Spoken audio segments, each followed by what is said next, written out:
Here now in a Fox News exclusive, Ethan Dettmer, attorney for the Dreamer in ICE custody, Daniel Ramirez. Good to have you here tonight, Mr. Dreamer. Thank you for being here. Thank you. Mr. Thank Dettmer. you very much for having me.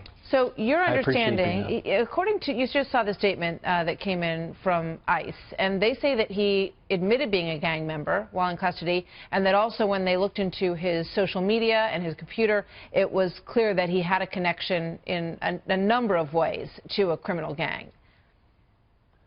Well, I'll say a couple of things about that. Yeah. First, as you think you know, and as the introduction said, in order to get DACA status, you have to give a lot of information, a lot of personal information to the government. You have to give your fingerprints to the government, and DHS runs a background check, and Daniel Ramirez went through that twice.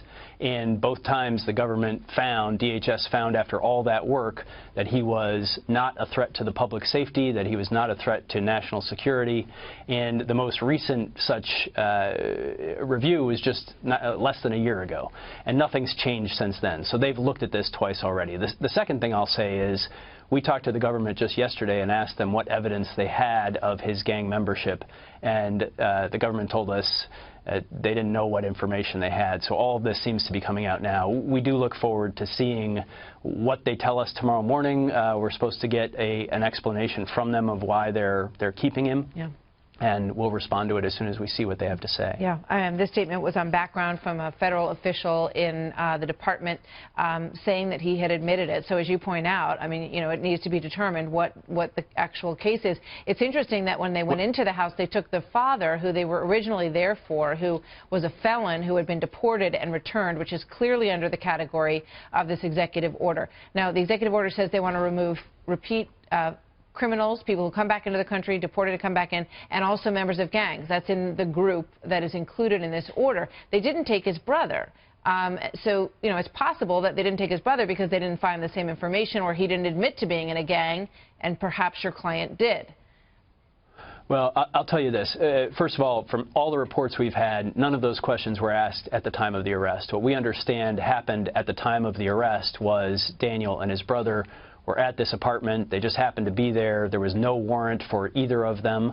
And Daniel said that he had a work authorization card, which is the card you get for having DACA status. And we can't explain. We don't know why it is that he took Daniel and not, why the ICE agents took Daniel and not his brother, because really they were in the same circumstance. They're both Mexican-American young men. They both had DACA status. Right. Neither one of them was the subject of this arrest warrant. And that kind of arbitrary treatment is exactly what the DACA promise was meant to avoid. I will say one more thing about this supposed admission to gang membership. Daniel Ramirez denies that completely. And in fact, what he has been very clear about was after he was taken to the processing station, the ICE agents pressured him to admit to that, but he wouldn't do it because it's not true. Okay. Mr. Dettmer, thank you very much for being here tonight and telling your client's side of the story to us.